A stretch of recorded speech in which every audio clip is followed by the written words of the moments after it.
Этажда сатылатын. Осы тондар қанша екен? Мысалы пенсиясы өзінен алады дейді, сонда да жетпейді. Ана қарыз кредит алып отыруға келеді. Мысалы мына дәрінің өзі 20.500 тұрады, әр дәрісінің өзі. 500 мыңдай алдым да кредитке, неден алып, кәсіпбиден. Ай сайын төлеп отырмын енді 30. Білмеймін, көңілім босап, осы бала үшін жүрміз ғой енді бәріміз. Әкесіндірі анау іздемейді, 6 жыл болып, өлсің ба, тірісің ба демейді.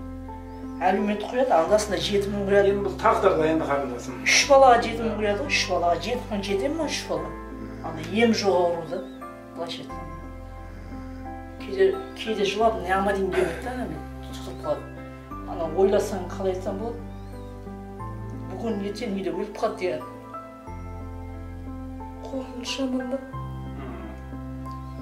Интернеттен оқысаңыз ауруының өзі сондай. Бірақ өміз шайтан дейді ғой, жазып кетем ба деп, осының бәрін оқын балама. Шифа Алладан ғой енді. Алладан да сұрап отыр ғой, негізі Алладан дейді ғой, біз дәрі береміз, нан береміз. Болды, қаласың. Опа, Алишер!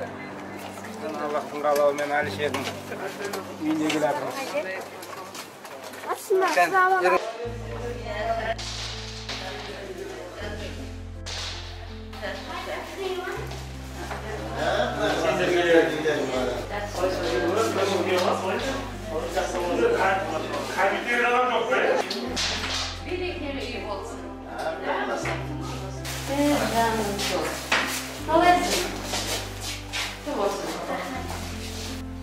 Енді мына мектеп жақын болды, я? Қайдар мектеп, я? Барып келіп бересіңдер. Мамам ай десе, мен қайтып кетесіңдер. Дұрыс болды. Сіздерге рахмет. Алла Кел. Үйлерде қаласа қуаныштық тойлар болсын. Берекесін берсін. рахмет сіздерге. Көп күткен арманыңыз еді, дауыс арманыңыз орын алып жатыр, алтын қалауын. Сіздерге бұйырған екен өзі. Қанша адамдар. Өткенде де кеп кетпедім мен көршіге. Осы үй менің үйім болады ау деп. Сездіңіз ба? Құдай ауылына салына білмеймін ғой.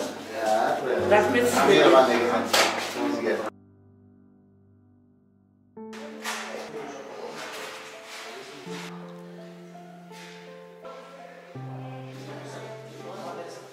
Үйді бергендеріңізге рахмет.